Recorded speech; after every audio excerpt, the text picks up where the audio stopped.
¿Alguna vez te has preguntado cuál es tu misión en esta tierra? ¿Te interesas por temas o herramientas para el desarrollo personal? ¿Quieres tejer tu vida de una forma diferente a lo que te contaron o tal vez viviste? En este espacio, abierto desde el corazón, respeto y empatía, hablaremos de diferentes herramientas útiles para el desarrollo personal.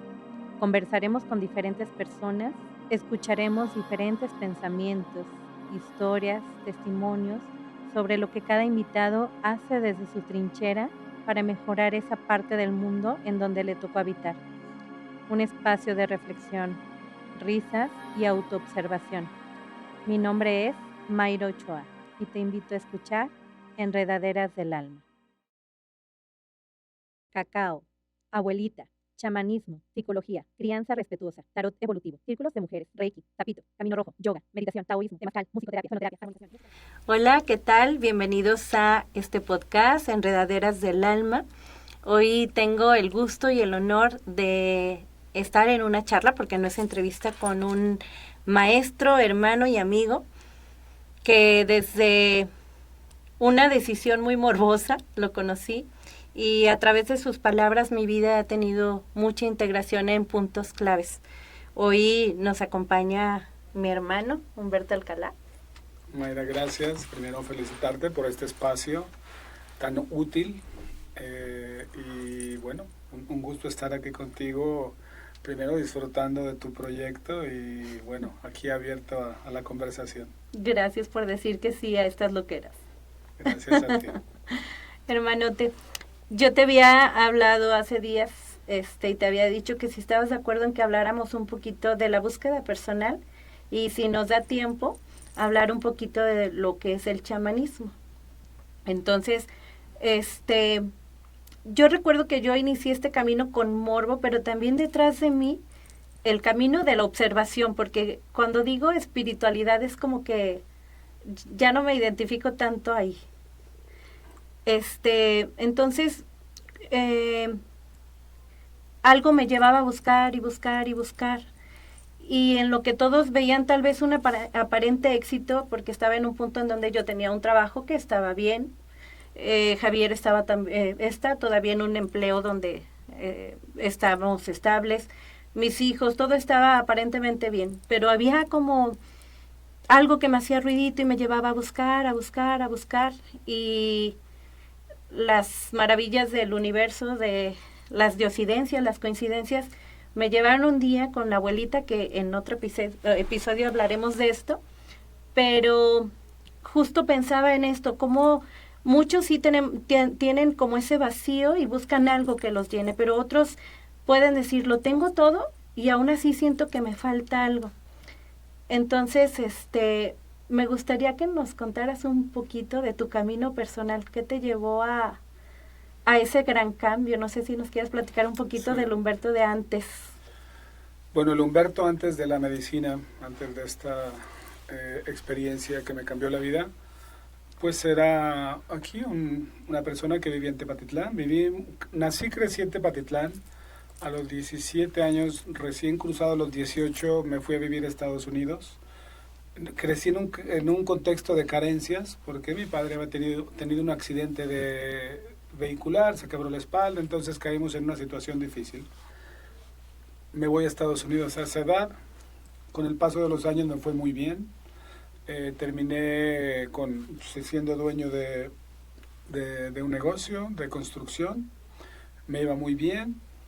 En esta obsesión por sanar la vida, uno cree que con dinero, uno cree que con éxito ya vas a sentirte feliz y en paz. Después de algunos años, en la recesión del 2009, que fue muy fuerte en Estados Unidos, lo perdí todo. Perdí el negocio, inversiones, vehículos, un par de casas, lo perdí todo. Entonces eso me trajo de regreso a Tepa. Yo la verdad, yo no tenía contemplado regresar a México a vivir. No estaba en mis planes. Entonces, pero por esta circunstancia yo necesitaba salir de donde yo vivía porque era demasiado el estrés, demasiada la ansiedad que me provocaba estar ahí. Entonces decidí venirme a Tepa una temporada. Yo pensé que la economía en Estados Unidos mejoraría en 6 meses, un año. Y resulta que tardó mucho más, tardó 4 o 5 años. En esos 4 o 5 años yo comencé a hacer negocios en Tepa y comencé a construir, comencé a desarrollar un negocio. Cuando aquí lo que era la tabla roja y este tipo de construcción un poco más práctica comenzaba a crecer, entonces yo venía de ese mercado. Entonces me acomodé muy bien aquí en Tepa. Seguía yendo a Estados Unidos por temporadas de 3 o 4 meses, lo cual me reforzaba la economía. Entonces encontré un estilo de vida distinto aquí en Tepa, más relajado. Yo ya no quería crecer como negocio, tenía 4 empleados y eso ahí encontré una vida equilibrada. Vivía muy bien, manejaba pues buenos vehículos, me construí una casa bien, entonces vuelves a decir, ok, estoy bien otra vez, pero siempre desde la perspectiva material o desde la perspectiva social, lo que la sociedad te dice, wow, qué bien te va. Pero obviamente para sostener todo esto pues requiere empeño. Y a la par de los negocios yo era director deportivo de un club de fútbol, y en lo cual yo era muy competitivo, o sea, yo era muy obsesionado con competir en ese entonces por carencias emocionales. Ahora me doy cuenta que quiere ser el mejor, que no quiere ser señalado. Entonces, bueno, por muchas razones terminé entre negocios, porque aparte de lo que tenía de construcción, siempre tenía inversiones en 2 o 3 negocios, desde importar ropa hasta un bar o cosas, siempre tenía por ahí un par de negocios invertidos y aparte mi negocio principal. Entonces mi vida estaba muy bien. Y bueno, circunstancias de la vida, y te puedo decir hoy que el ego, algún día, en esta búsqueda, más que de crecer yo como persona, porque según yo todo estaba bien, o sea, estaba en una edad en la cual todo se me daba, lograba bastantes cosas que no eran tan fáciles de lograr, o sea, a nivel deportivo, a nivel de negocios. Entonces yo estaba muy satisfecho con quién era yo en la sociedad. A pesar de que a mucha gente le caía mal, porque es normal también, pero me escudaba en la clásica, me tienen envidia, entonces, pero no me observaba a mí. O sea, es más fácil culpar a los demás a observarme a mí. Bueno, en esta parte algún día vi un video que decía ayahuasca, medicina para el alma. En este entonces, te estoy hablando hace como 10, 11 años, YouTube no tenía los algoritmos que organizan los videos por categoría. Entonces tú podías ver un video de coche, luego uno de ayahuasca, y luego uno de cocina, y luego uno... Eran todos revueltos. No te lanzaban como ahora que buscas uno y ya te aparece después. Exacto. Entonces, viendo videos en YouTube, que era lo nuevo en ese entonces, de pronto me apareció este video que decía ayahuasca, medicina para el alma. Y cuando lo vi, algo no cuadró. Dije, medicina para el alma, ¿cómo? Yo conozco medicina para el dolor de cabeza, para el estómago, para la inflamación, pero para el alma, ¿cómo? Y abrí el video y sale una imagen por allá en la selva, estaba un chamán cantando unos ícaros y tabaqueando, y se veía una persona ahí en el medio de ese ritual. Y a mí me cautivó, dije, wow, ¿qué es eso? No sabía para qué era la ayahuasca, no sabía qué era la ayahuasca, yo no buscaba espiritualidad, yo no buscaba ser mejor porque según yo ya lo era. Ya lo tenía. Entonces, básicamente lo hice por ego, por decir yo quiero hacer eso. Fue desde la perspectiva de la emoción de hacer algo distinto. Entonces, ese video lo vi con una amistad. Y inmediatamente le dije, ¿sabes? Voy a ir a Perú. Porque aparte en esa época yo cada año viajaba, trataba de viajar a un par de países cada año. Era conocer. Conocer. Estaba en esa edad, no era casado, no tenía hijos, entonces pues mi vida era experimentar, aventurar. Entonces le digo, voy a irme a Perú. Y mi amiga dice, no, ¿cómo vas a irte si tú no sabes qué es eso y qué tal que te mueres? Y pues obviamente yo me sentía bastante bien, fuerte físicamente, y le dije, mira, me siento muy bien, entonces yo creo que no corre un peligro. Y insistía, no, pero es que no conoces qué es, cómo vas a ir hasta allá. Y yo le dije, ¿sabes qué? No me importa para qué es la planta. Yo quiero ir a la selva a hacer un ritual con un chamán. Al final de cuentas, la planta yo no entendía para qué era. Y al final de cuentas, el día siguiente, ella se puso a investigar y me dice, ¿sabes? En Guadalajara hay una persona que comparte ayahuasca. No te vayas tan lejos. Y yo le dije, a ver, no tiene que ver con la ayahuasca. Es la selva y es un chamán. Si me dieran agua de canela, está bien, o sea. Y dice, sí, está bien, vete a la selva, pero primero prueba qué es la ayahuasca para que tú sepas qué es lo que vas a tomar allá. Dice, aparte ya hice reservación para ti, para mí, para que vayamos la próxima semana. Y yo un poco así como, bueno, está bien, vamos. Para que no me esté diciendo. Sí, entonces, pues ya, hablamos con la persona de Guadalajara que lo compartía y nos dio las indicaciones de dieta, no alcohol, no drogas, no medicamentos, y pues yo en mi vida jamás he tomado alcohol, yo nunca he tenido ningún vicio, nunca he probado ninguna droga, nunca fumé, es más, yo no tomaba ni siquiera medicamentos, rara vez me tomaba un Tylenol o cosas así, pero nunca me gustó consumir. Uh-huh. Entonces, nos dan las indicaciones, las cuales eran fácil para mí. Y sí, nos dijeron que podíamos ir, era el siguiente sábado. Y ya yo, pues bueno, fuimos, llegamos al lugar, tocamos la puerta, una casa por ahí en el centro de Guadalajara.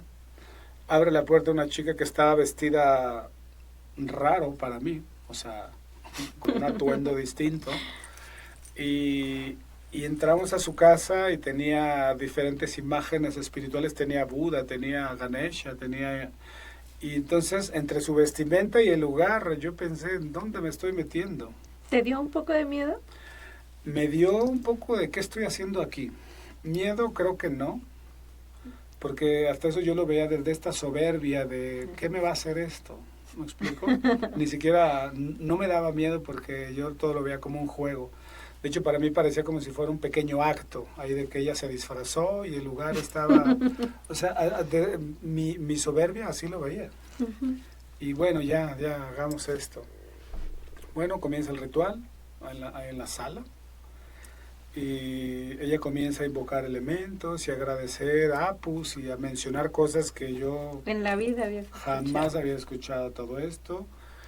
Y ya saca una pipa, comienza a lanzar un poco de tabaco, humo, perdón, y bueno, pues yo solo pues veía como todo lo que sucedía, pero totalmente desconectado de eso.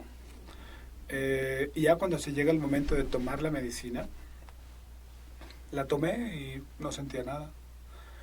Y de pronto, después de, no sé, 15 minutos, media hora, comenzó mi mente a entrar en un proceso en ese momento tan increíble. Ahorita te puedo decir que lo entiendo, pero en ese momento, imagínate una persona que jamás se ha drogado, que jamás ha tomado alcohol, que nunca ha estado fuera de mi mente consciente. Y todo el tiempo aquí.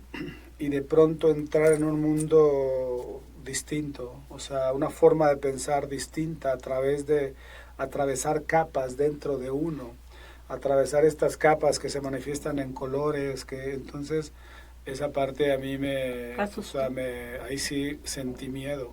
Entré en una visión que la verdad no era nada agradable porque no la entendía. Uh-huh. Ahorita te puedo decir que eran grandes regalos de la conciencia. Me estaba mostrando cosas muy precisas que en su momento yo no entendía. Y bueno, pasa esta visión, un par de horas estuve dentro de estas visiones muy fuertes. Y bueno, al terminar, la verdad, cuando regreso, yo dije, ¿qué es esto? Al final llego en el cierre de la ceremonia, Yo dije, wow, o sea, están locos aquí, o sea, jamás regreso con ustedes. Me suena conocido Sí. eso. Venía de regreso y venía platicando con mi amiga y ella venía tranquila, pero yo venía un poco molesto de dónde nos metimos y diciendo, yo no quiero ir a la selva a hacer esto, o sea, si aquí se siente aquí así, imagínate en la selva. Entonces yo venía un poco molesto con eso, pero bueno, la experiencia me había desgastado lo suficiente para estar listo para dormir. Ya llegamos a Tepa, me acuesto a dormir, eso fue sábado por la noche, duermo, al día siguiente dormí casi todo el día, solamente encargué algo de comer, seguí durmiendo. El lunes en la mañana me levanto muy en calma, incluso más temprano de lo normal. Y recuerdo que estaba abriendo el portón de la casa y en ese momento pasó el que reparte la leche. Él siempre pasaba a alta velocidad y yo me molestaba tanto de que pasara a alta velocidad. Y en ese momento que se está abriendo el portón pasa y no sentí nada. Y eso me pareció extraño. No, o sea, pasó, lo vi y no sentí nada, no sentí coraje, no sentí frustración, no sentí nada. Casi le decías adiós, que tenga buena venta. Gracias. Y a final de cuentas, fue lo primero que noté extraño. Primero desde que me desperté como mi mente tranquila, observando, escuchando. Cuando regularmente despertaba y tengo que hacer esto, tengo que hacer, tengo que llevar, tengo que traer, o sea, la mente se enganchaba en todas lo que se tenía que hacer. Y mi mente se levantó tranquila. Vi cuando pasó el repartidor de leche y yo tranquilo. Salí, iba manejando por la ciudad, al destino, al trabajo que estábamos realizando. Y llegaba a las esquinas. Yo era de las personas que llegaba y me iba, o sea, era muy ansioso incluso al manejar. Llegaba a la esquina y no tenía prisa. Le daba el pase a las personas, simplemente no tenía prisa. Observaba a la gente, de pronto me di cuenta que comencé a observar lo que no veía. Y eso me pareció muy distinto. Entonces, después de unos días similares, volví a ver a mi amiga, salimos a cenar y le pregunté que cómo se había sentido y me dice muy bien, que ella tenía algún problema con mamá de un par de años, alguna situación que no se resolvía. Dice, y la resolví tan fácil, era nomás darle un abrazo, te quiero mamá, perdóname, y dice, se sanó la relación con mamá de una manera tan sencilla. Pero yo no podía verlo porque ella también en su frustración, ¿no? Pero ¿por qué? Si ella esto y yo esto. Y era tan sencillo. Me platicó eso y me preguntó que a mí cómo me había ido. Y yo dije, la verdad me he sentido muy bien, muy tranquilo. Yo no conocía ese estado porque básicamente, imagínate, en la niñez, desde que a tus 5 años tu papá queda minusválido, tu vida se convierte en un estrés, se convierte en una ansiedad. Primero por comer, por vestir, por medio educarte. Y vas creciendo y luego que por hacerte de algo en la vida y por tu vehículo y vives en una ansiedad constante que llega a un punto que ya no te das cuenta que vives en ansiedad. Tú le llamas, así es la vida. Un poco como sobrevivir, como un estado de... Sí, de siempre el nuevo proyecto y nunca alcanzar tus sueños. Entonces, esta obsesión por lograr las cosas, me di cuenta que yo toda mi vida viví en ansiedad.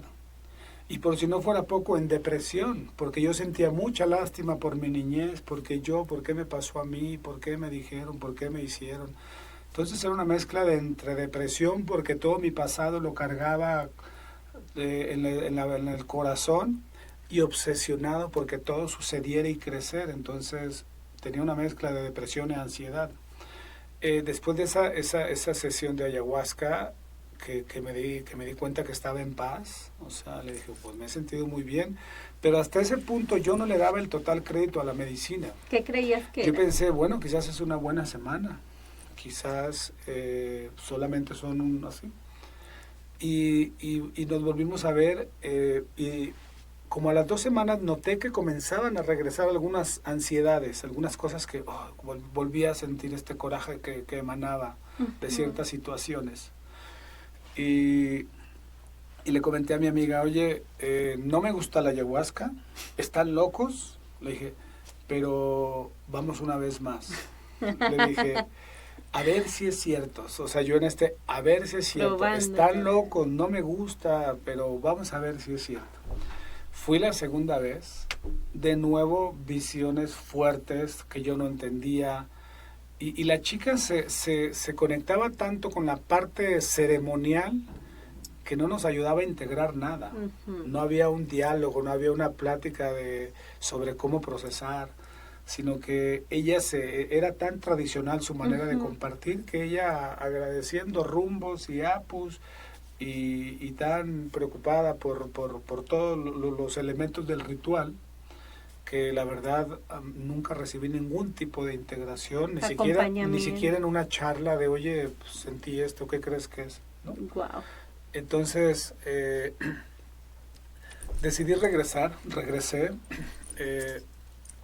otra vez fue fuerte la experiencia, pero ya en esa segunda experiencia ya sentí un poco de rendición, decir, wow, o sea, no me gusta, pero, o sea, ya había investigado y a lo que había experimentado me di cuenta que no era droga, que no era dañina. Entonces fui la segunda vez y lo hice, pero fue básicamente porque comencé a extrañar esa paz. Sí, comencé a enseñar esa sensación. Todavía la espiritualidad no me pasaba por la mente. No se asomaba por tu ventana. ¿No? Bueno, la espiritualidad como concepto, porque en realidad todo es espiritual. Ir a trabajar es espiritual, tu matrimonio es espiritual, tu divorcio es espiritual, tu éxito, tu fracaso. Eso me encanta. Somos espíritus experimentando. Toda la vida es espiritual. Solo que de alguna manera, nos hemos hecho creer a nosotros mismos que ser espiritual es andar de blanco, ser pulcro. Puro amor y paz, hermano. Sí, exacto, pero en realidad la espiritualidad lo es todo. La guerra es tan espiritual como una ceremonia de ayahuasca. Todo es espiritual. Cada uno va dedicado a algo distinto. Pero bueno, entonces en esa segunda toma ya en mí surgió un poco más de rendición. Para mí nunca fue opción los psicólogos, con todo respeto, pero yo nunca me sentía a gusto llegando a platicar con alguien las cosas que yo no quería, o sea, mis intimidades, ¿me explico? Vulnerarte ante alguien más. Vulnerarme ante alguien más y contarles que es que de pequeño, es que de adolescente, es que de adulto, es que yo, o sea, eso para mí nunca fue una opción. O sea, incluso cuando fui casado me lo sugerían, y por favor, y ve un psicólogo, y necesitas ayuda, y yo en mi soberbia, claro que no necesito ayuda. Yo estoy bien. Mira, mi vida está toda floreciendo, ¿cómo? Aunque le metía presión a todo el mundo para que eso floreciera. Pero bueno, nunca fue para mí la opción la psicología, porque había demasiados espacios muy sensibles en mí. Todavía el paradigma del machismo era fuerte hace 10 años. Ahorita yo veo que ya la gente se relaja más. Sí. Y si un hombre va a un psicólogo, ya los amigos no se burlan de él. Hace 10 años, sí. Y más en la posición que yo estaba. Claro. Pues sí, creo que yo tampoco quería darle a la gente algo de qué agarrarme, de vas con el psicólogo, sí. Seguro estás mal. Entonces, por muchas razones, para mí nunca fue una opción. Entonces, en esos encuentros tan fuertes, pero eran tan personales, y contigo mismo, no tenías que decirle a nadie. Exacto. Entonces dije, pues, me rendí un poco y lo pensé, lo platiqué después, y le dije a mi amiga, ¿sabes qué? Voy a hacer, porque ellos lo hacían una vez al mes, le dije, voy a hacer ayahuasca una vez al mes. No me gusta, no es fácil, no es agradable, pero yo decía, si una noche difícil a cambio me da 15 noches de paz, yo decía, como buen negociante, dije, gran negocio. Claro. Entonces dije, por una noche difícil me va a dar 10, 15 noches de paz, lo hago. Y así comencé. Ahora, al comenzar a hacerlo así, estas visiones comenzaban a mostrarme cosas que comenzaron a darme un entendimiento. Por ejemplo, conocí a mi abuela, la madre de mi padre, y mi padre falleció cuando él tenía 8 años. O sea, tenía 40 años de muerta antes de que yo naciera. Entonces, bueno, perdón, me falla la matemática, pero bueno, cuando mi papá tenía 8 años, como unos 20 años antes de que yo naciera, ella falleció. Wow. Entonces, y la conocí, literalmente, llegó, me tomó la mano, la vi, me llevó a espacios de la infancia de mi padre a observar, y solamente de observar su vida, o sea, sanó tanto mi relación con él, solamente de observar. Y me llevaban a espacios a observar. Entonces poco a poco se fue creando una serie de visiones que solo con observarlas y sentirlas comencé a sanar la relación con mis seres más cercanos, papá, mamá. Entonces eso automáticamente cambió mi calidad de vida, mi forma de ver al mundo. Y bueno, así fue como fui avanzando. 3 años después, en un retiro que hice, ahí hubo una situación personal muy fuerte y eso detonó un llamado. O sea, no que eso lo hubiera detonado, pero al entrar en esta forma tan vulnerable, entré a una última ceremonia porque yo ya no quería hacer, yo ya me sentía en paz, yo ya no quería viajar a hacer medicina, yo ya había terminado con eso, pero por esa situación hice una última y en esa última me cambió la vida porque recibí un llamado, decidí aceptarlo y bueno, aquí estamos. Hoy tenemos un chamán que acompaña muchos caminos y lo hace con mucho amor y ya vemos muchas personas que lo agradecemos. Y ese brinco de ser una persona común, un comerciante, a ser un chamán, que ahorita nos platicas que es el chamanismo, pero sí. ¿Ese brinco te costó? O sea, decidirlo por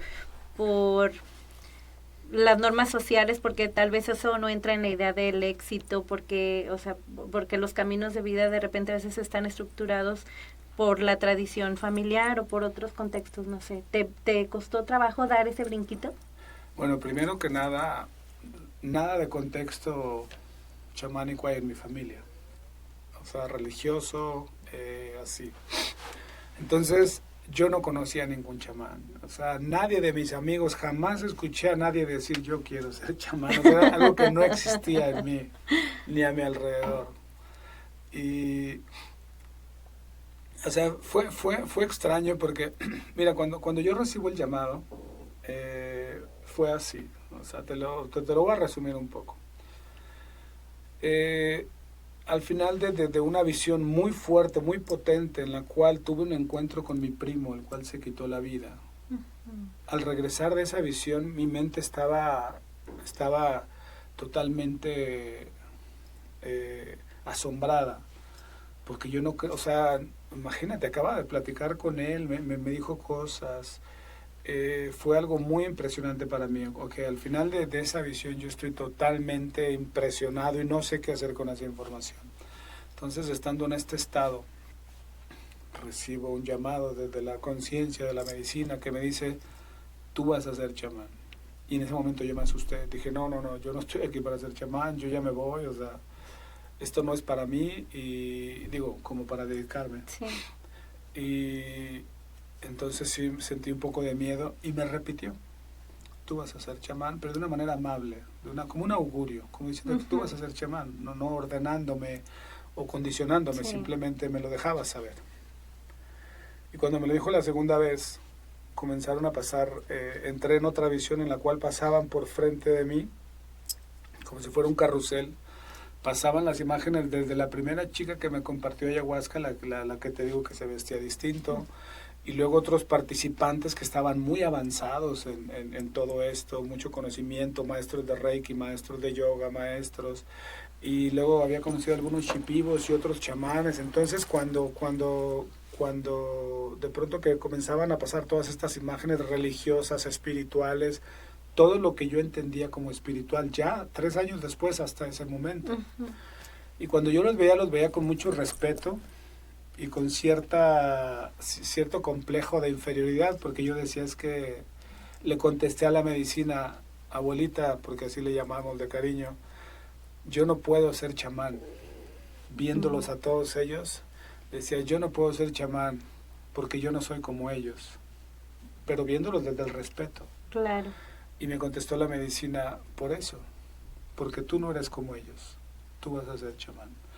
Y en ese momento, por lo menos, la sorpresa y la resistencia se dio, y solo le dije con el gran cariño que le tengo a este verbo, pues enséñame, guíame. Y ahí no me estaba dando cuenta a qué entraba. Le dije guíame, le dije sí. Y desde ese momento, hermanita, comenzaron a abrirse tantas puertas que yo jamás me imaginé. Invitaciones a la selva, muchas circunstancias únicas en la selva que me ayudaban a mantenerme ahí, porque yo quería regresarme, pero al tercer día. A las primeras de Sí, cambio. sí, entonces, pero ciertas circunstancias me llevaban. Al final ya pasaron los 3 meses, hago todos los rituales requeridos. Pues ya hasta cierto punto recibo el visto bueno, no solo de mi maestro, sino que del interior, de la misma medicina. Sabías. Y regreso a Tepa, aquí a la ciudad. Y ya le dije a mis amigos, soy chamán. Y ellos, o sea, pero ¿Con qué se come? ¿Qué haces? Luego mucha gente, la gente que escuchaba que era chamán, llegaban, oye, ¿haces amarres? Oye, quiero regresar a mi pareja conmigo y quiero... Digo, no, a ver, no te equivoques, yo no hago eso. Entonces lo confundían con brujería, Sí. lo confundían con ocultismo, lo confundían con muchas cosas la gente. Entonces yo decía, pues es que es como traer un astronauta a Tepa. ¿De qué va a qué va a hacer un astronauta en Tepa? Así llegué yo, llegué ya después de todo este camino y decía, ¿pero para qué? Lo bueno que mi plan no era dedicarme a esto. Entonces yo seguía con mis negocios, con el deporte y dije, bueno, pues... En tus tiempos libres. En mis tiempos libres, por ahí cada mes, cada 2 meses, compartiré, porque de la selva ya me enseñaron a cocinar ayahuasca y me traje 2 botellas grandes de medicina. ¡Ay, qué belleza! Entonces regreso a Tepa con medicina y a nadie le importaba la medicina. Esas 2 botellas duraron... Me duraron un tiempo. Y entonces, cuando yo lo que hacía entre mis amigos más cercanos, oye, ¿no quieres hacer ayahuasca? Oye, ¿no quieres hacer ayahuasca? Y al principio, pues nadie quería, y por ahí uno que otro que me tenía mucho cariño, pues sí, está bien, yo lo hago. Y luego algunos otros, sí, el pretexto de, no, yo no puedo porque no quiero perder el día de trabajo. Y yo le decía, no te preocupes, yo te lo pago. Entonces, en esa época yo le pagué a varias personas por hacer ayahuasca. Yo con tal de, pues ya tenía la ayahuasca, tenía que hacer esas ceremonias, pues. Lo hacías. Sí. Y así comencé sin ningún tipo de expectativa. Después, por aras del destino, conocí a Marina, la dueña del péndulo, y resulta que me invitó a compartir y no dejaban de abrirse puertas,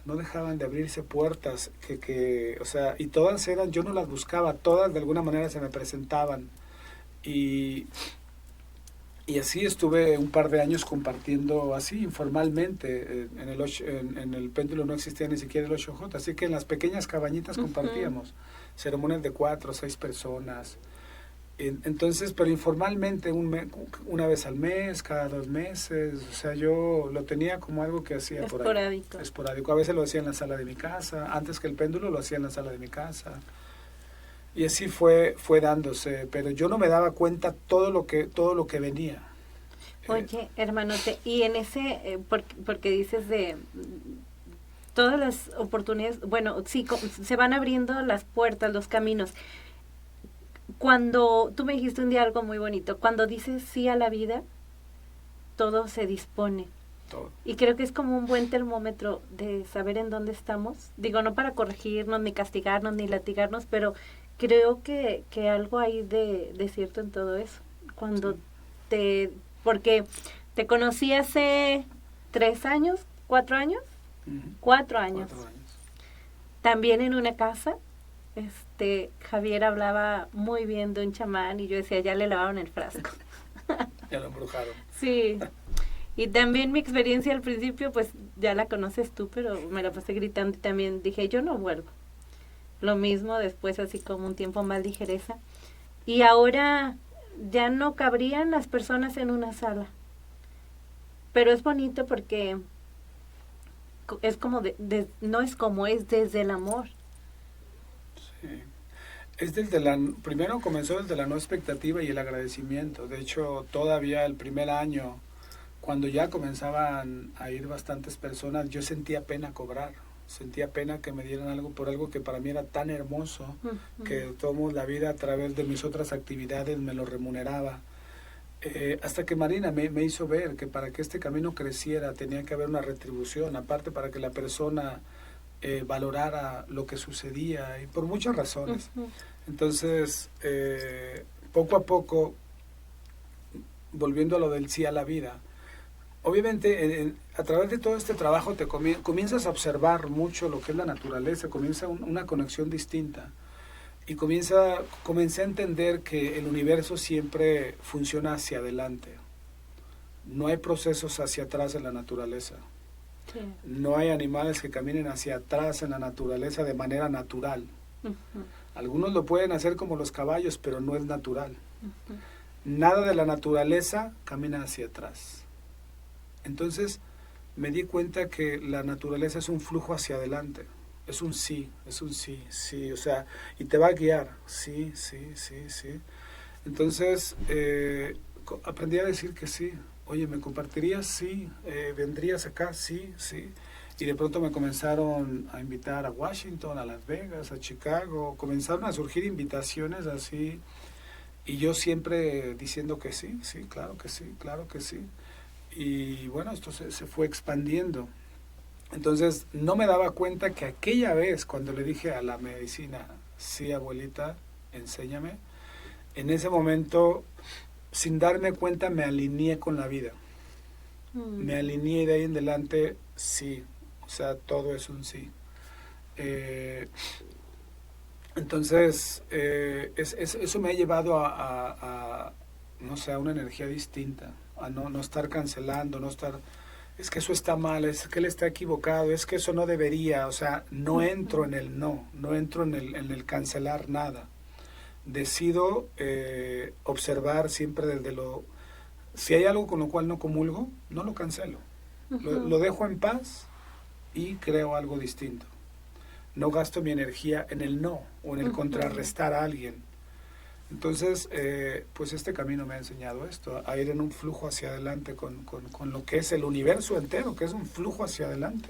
Y es muy bello porque creo que ahí entra el respeto hacia la otra persona, no querer cambiar a los demás, cosa que para mí ha sido también una gran escuela escucharte. Oye, hermano, y ya abordando el tema del chamanismo, ¿nos platicas un poquito? Mira, el chamanismo, básicamente hay muchos más chamanes de los que se sabe, porque, si nos vamos al origen de la palabra chamanismo, a Turquía, lo que significa chamán es el que sabe. En las comunidades, cuando había una duda, una pregunta, o había que resolver algo, la gente decía, ¿pero quién lo va a resolver? El que sabe, el chamán. O sea, la palabra chamán significaba el que sabe. Entonces, ahorita todos tenemos un chamán en casa. Nuestro abuelo es el que sabe, nuestra mamá, nuestro papá. Entonces, ahora, esa es la parte etimológica, la raíz del nombre. Ahora el concepto en Wikipedia es cualquier persona que pueda abrir un espacio espiritual o guiar a alguien a su espiritualidad, pero que no pertenezca a nada, a una religión, ni a ningún tipo de estructura, es un chamán. Un sacerdote es un chamán, solo que como está dentro de una estructura religiosa, se le asigna el nombre sacerdote. Entonces, un chamán es un ser libre, o sea, desde su libertad, no pertenece a nada, no pertenece a una cultura, ni a una religión, ni es aficionado a nada, yo no te voy a decir cuál es la regla del chamán, pero en mí ha sido el desapegarme hasta de mi nombre. Tengo un nombre, pero yo no soy Humberto Alcalá. A mí me nombraron Humberto Alcalá. Yo no nací siendo Humberto Alcalá. Entonces, es desapegarme de todo y volverlo a recuperar, pero desde honro mi nombre, honro mi familia, honro mi cultura, honro mi nacionalidad, pero no soy eso. Entonces es un desapego a todas estas cosas con las cuales uno se identifica. Yo desde ahí veo el chamanismo. El chamanismo es como la política. O sea, en la política te vas a encontrar desde los más criminalazazazazos hasta la gente con el mejor corazón, tratando realmente que cambien las cosas. Y los dos son políticos. Y así nos podemos ir en cualquier cosa. El deportista, Messi el deportista y el que juega aquí en el campo y algo es deportista, son futbolistas. O sea, el chamanismo es muy amplio. Yo, la verdad,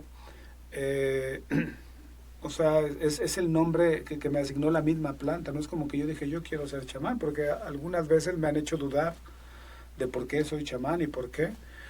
Y dije, ¿y por qué no? O sea, ¿me explicó? Uh-huh. Si es una guía que me ha dado la misma medicina, la asumo nada más. Yo soy más que eso todavía y todos lo somos. Todos somos seres con una grandeza.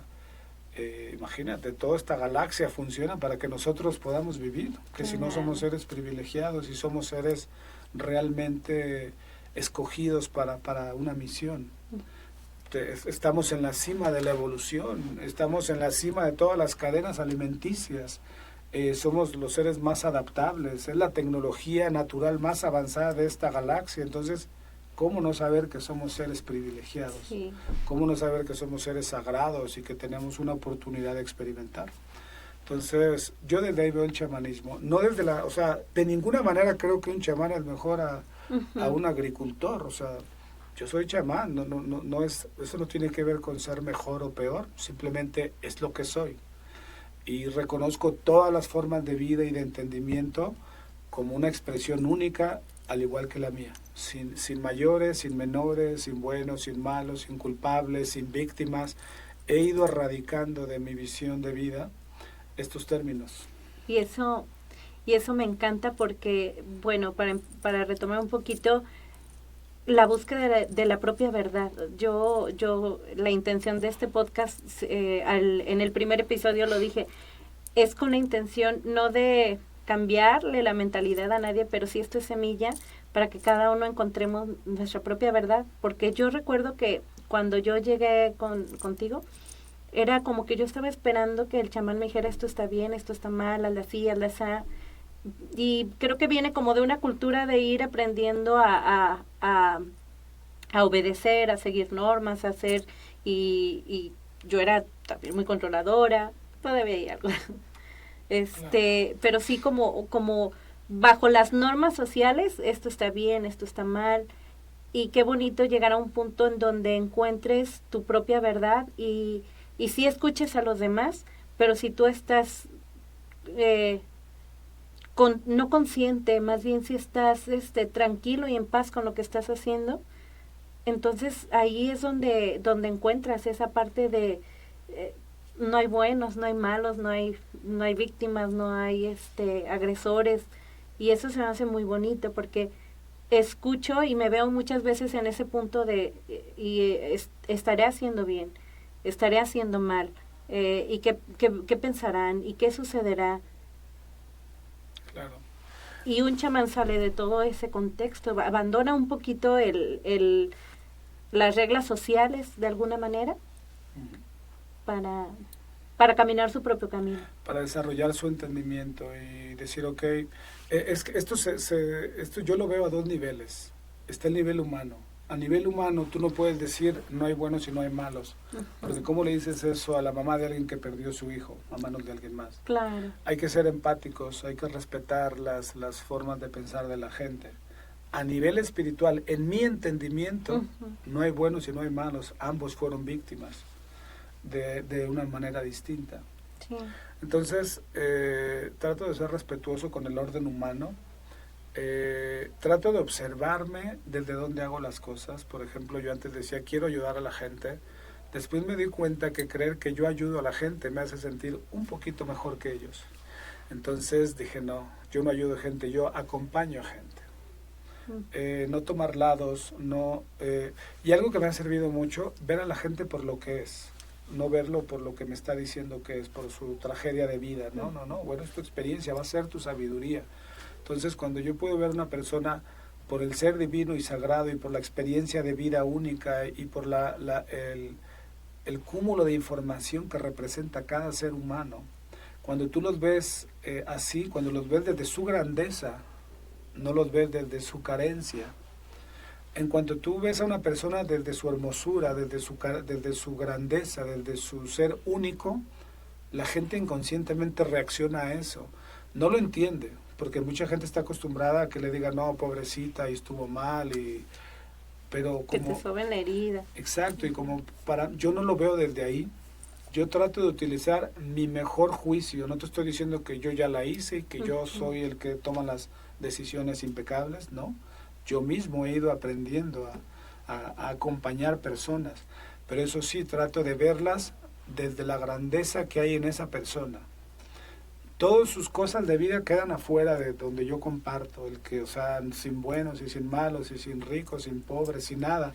Ahí entramos seres humanos sin etiquetas. Y ahí, pues, ahí nos encontramos, nos escuchamos unos a otros, entramos en procesos y nos escuchamos de nuestros procesos, lo cual nos enriquece a todos. Sí. Entonces yo el chamanismo lo veo desde ahí. Ahora también recuerda, yo caí en este mundo de una manera muy circunstancial. Entonces, de yo venir de un mundo competitivo, obsesionado, libre de cualquier cosa, de pronto entrar en un mundo, o sea, en el cual yo no me daba cuenta cuánto la gente observa a un chamán, cuánto la gente espera de un chamán. Obviamente este proceso de aprendizaje para mí me ha llevado a tomar decisiones que no funcionan. Porque eso es algo muy interesante. Esa parte que dices, ¿cuánta gente observa a un chamán y cuánta gente espera algo de un chamán? Y me reconozco en ese punto. Y se me hace muy hermoso poder decir, el chamán es otro ser humano que piensa diferente a mí. Claro. O sea, nada más. No, y a veces es como que les ponemos tanta carga como a un sacerdote, como a otros, como a figuras importantes, claro, que entonces si no hace lo que yo quiero, me decepcionó y es mala persona. O cómo se atreve a fijarse en alguien. ¿Me explico? Exacto, tiene mucho peso, es como que ya lo queremos para el pueblo nada más. Claro, y entonces, mira, me ha ayudado mucho, no lo veo como algo malo, a final de cuentas, esos procesos me han ayudado a autoobservarme más profundamente, me han ayudado a conocerme más profundamente, me han ayudado a darme cuenta que no funciona. Me explico, obviamente, te digo, caigo en este camino y de pronto, sin quererlo, yo sin buscarlo, de pronto yo era ya, de alguna manera, referencia de una comunidad. Yo nunca busqué crear una comunidad, yo quería compartir medicina. Entonces se comienza a crear una comunidad y ahora yo era la referencia de esa comunidad, para bien o para mal. Entonces de pronto yo estaba ahí y que si dijiste, que si hiciste, que si te sentaste con alguien, que si... Y de pronto, gracias a todo ese juicio, comencé a decir, wow, o sea, comencé a observarme a través de los ojos de la gente. Y sin declararme bueno ni malo, tampoco, pero sí he tratado de utilizar lo que funciona y lo que no funciona. No me he equivocado jamás, y ningún ser humano se ha equivocado. He hecho cosas que no funcionan, y en eso he aprendido, porque yo trato de no cargar culpas ni ver culpables. Simplemente estamos aprendiendo todo. Yo estoy aprendiendo a ser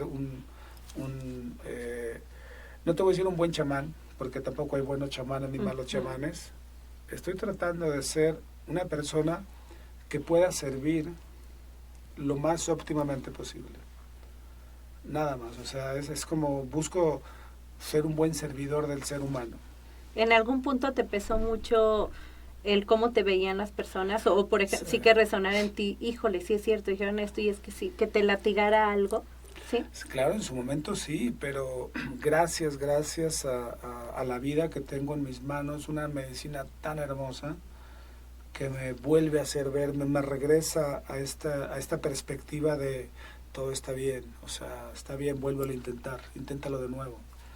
Entonces, gracias a esta medicina me he aprendido a liberarme de mi propio juicio. Y te digo, de pronto me vi en el centro de todo esto y me vi yo mismo cayendo en trampas del chamanismo, en trampas de la espiritualidad. Me vi yo mismo ahí. Es parte del camino, ¿no? Claro. Y entonces, pues espero me ha ayudado a crecer. Entonces, pues ha sido un camino muy bonito. Se ha expandido de una manera que a mí me parece...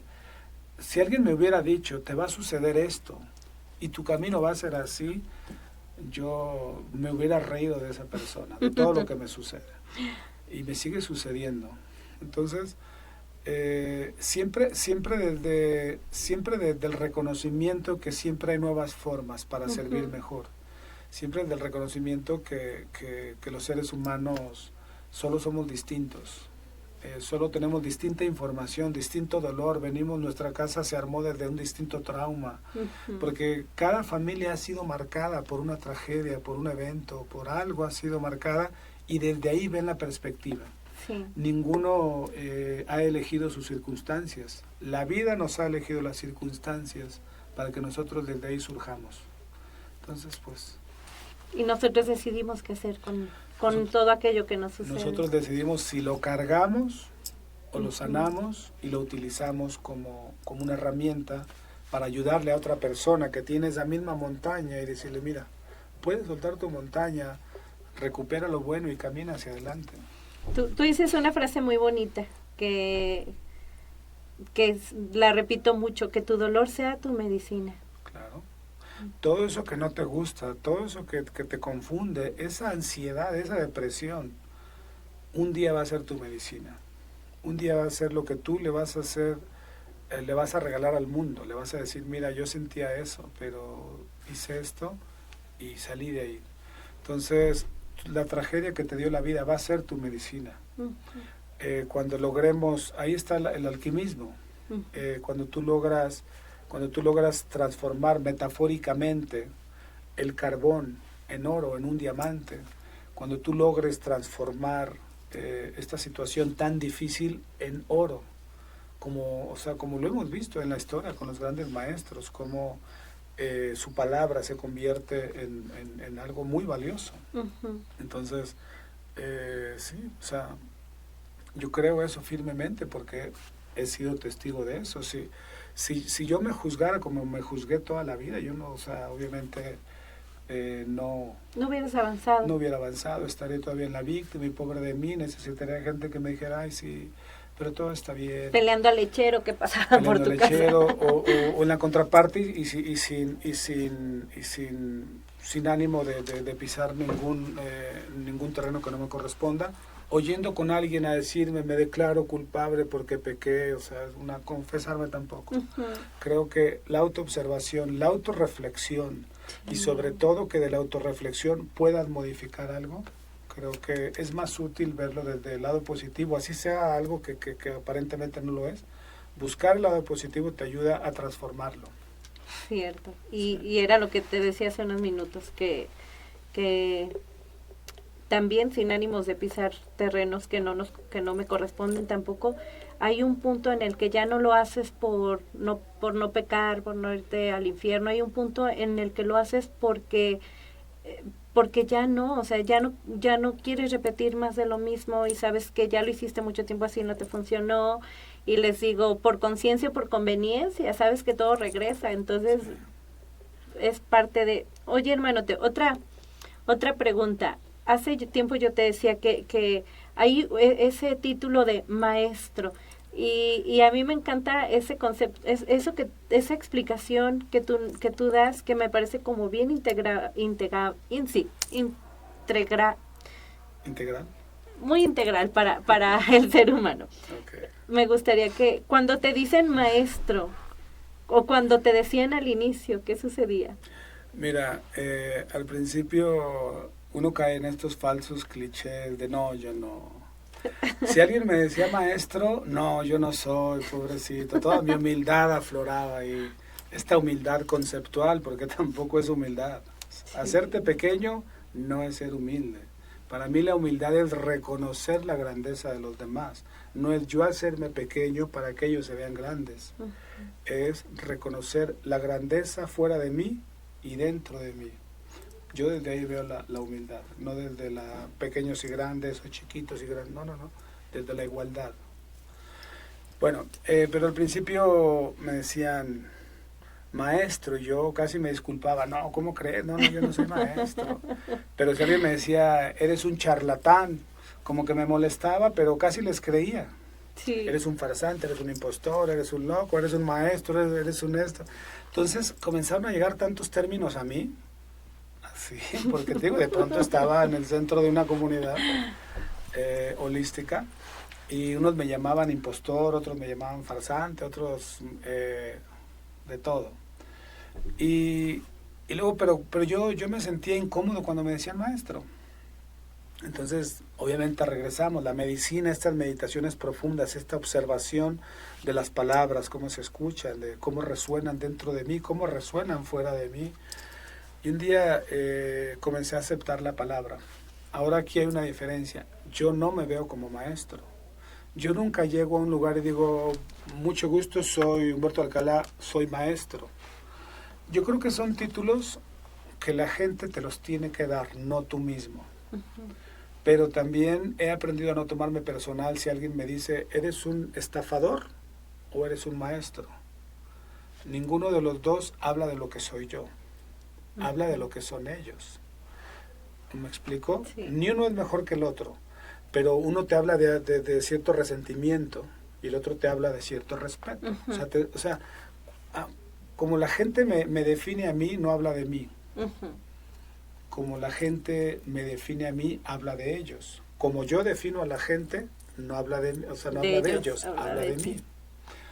Entonces, entendiendo eso, si alguien me dice maestro, o me dice charlatán, o me dice impostor, o sea, bien. O sea, yo no hago distinción sobre esos términos. Sí me doy cuenta que cuando alguien me dice maestro, me doy cuenta que esa persona está abierta. Entonces trato de ser aún más cuidadoso con qué voy a poner en ese corazón.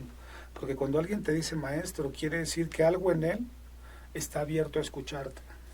Entonces tengo que asegurarme que lo que yo le diga no le va a causar división, no le va a causar pesadez, no le va a causar juicio.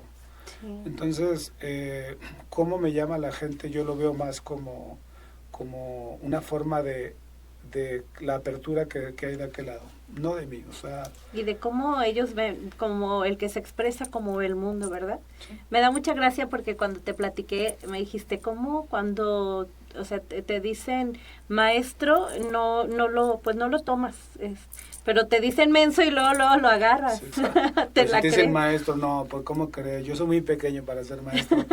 Entonces, cae uno en el juego y son clichés de la susodicha humildad, de que sí aceptamos el insulto, pero no aceptamos este reconocimiento. Tampoco lo veo como un halago, lo veo como un reconocimiento. Entonces, a final de cuentas, soy Humberto, sigo siendo Humberto. Sigo siendo más allá de Humberto, soy una persona en proceso de aprender a ser humano, aprender a vivir, aprender a sentir de una mejor manera, aprender a comunicarme de una mejor manera, aprender a observarme de una manera distinta, y todos los demás términos, hermanita, nunca vamos a acabar, porque si yo me creyera lo que me dice la gente, me deprimo y luego me hago un templo. Entonces, ninguna de las dos. O sea, yo estoy ahí para servir al ser humano, para servir con mi presencia, con mi palabra, con la medicina, con mi silencio, con mi distancia, con lo que yo sienta que puedo servir al ser humano, lo voy a hacer. Muchas veces eso es destruirte a ti mismo, porque es necesario que te destruyas para que esa persona avance. Entonces, es mi forma de ver esto. Oye, hermano, ¿tendrías tú algunas palabras para darle a alguien que está cruzando como, no ese umbral, pero sí esa búsqueda personal y que de repente duda si está caminando por el lugar adecuado, no, si está, si la decisión que quiere tomar es la mejor decisión? Bueno, ahí cada decisión que tomamos, cada pensamiento que exponemos, estamos plantando semillas. Son semillas que van a germinar. Estamos lanzando declaraciones. Entonces, para mí no existen las decisiones correctas ni las decisiones equivocadas. Cada decisión que tomamos va a desenvolver cosas. Entonces, pues que utilicen su mejor criterio, que utilicen el mejor de sus entendimientos dentro de la posición que se encuentren y listo, o sea, que lo hagan lo mejor que puedan. Nadie se está equivocando. Eso me gusta. Nadie ha fallado, nadie peca. porque si regresamos al concepto de que esta es una experiencia humana, y si observamos que la experiencia, el concepto de experiencia, no existe el error, todo es experiencia. Lo que quisiste hacer que explotó, wow, te enseñó que no lo hagas así. Entonces, no fue un fracaso, fue una experiencia. A mí me ha sido muy útil en mi autoobservación y en la observación a la gente, no ver nada como que está mal. Obviamente hay otras formas de hacer las cosas. Entonces, cada cosa que vivimos o que decimos es una experiencia en sí. Y pues cambiar. Si no te está funcionando, cámbiala. En el camino que estés, ahí puedes encontrar la paz. En lo que estés haciendo puedes encontrarla. Simplemente observa lo que está repercutiendo a tu alrededor. Si tú buscas armonía solo para ti, y en esa armonía para ti estás de alguna manera lastimando cosas a tu alrededor, esa tampoco es armonía. Hasta que encuentras una armonía que alcanza lo más posible a tu alrededor, pues ahí es una armonía que puede ser útil. Pero cada quien que lo decida, o sea, cada quien que decida desde su entendimiento cuál es la manera más óptima de actuar, de pensar, de sentir. Sé que hay mucha confusión, vivimos en sociedades demasiado llenas de información, de juicio. Lo que para unos está bien, para los otros está mal, lo que para unos es un fracaso, para los otros es un éxito, entonces estamos confundidos. Sí. Entonces, si simplemente podemos ir un paso hacia atrás y darnos cuenta que nada de eso es verdad, que solo son formas distintas. Entonces, no tomarnos tan personal la vida, no tomarnos tan personal los pensamientos en la vida, porque al final de cuentas ningún pensamiento es verdad, todos son interpretaciones de la mente. Desde ahí, recuperando esas cosas, esas válvulas que le quitan presión a las cosas, recuperándolas nos ayuda a avanzar un poquito más confiados. ¿Me explico? Hermanote, muchísimas gracias. Gracias. Yo espero que esta sea una de muchas visitas de tu parte. Cuando gustes, y si tengo el tiempo, con gusto. Y si no, después vamos a programarnos una por internet, si es más fácil. Sí, pero bueno, estoy viniendo una vez al mes. Creo que cuando se pueda, con mucho gusto venimos aquí a charlar. Muchísimas gracias, hermanote. Gracias. Y pues gracias a quien se dispusieron a escuchar este podcast. Nos vemos en 15 días, si el universo así lo permite. Gracias. Gracias a todos, un saludo a todas las personas que me ha tocado cruzarme en su camino de alguna de otra manera. Gracias por lo que hemos compartido. Y bueno, recuerden que nadie se equivoca, que nadie está bien, que nadie está mal. Solo vivan, aprendan y reinvéntense. Gracias.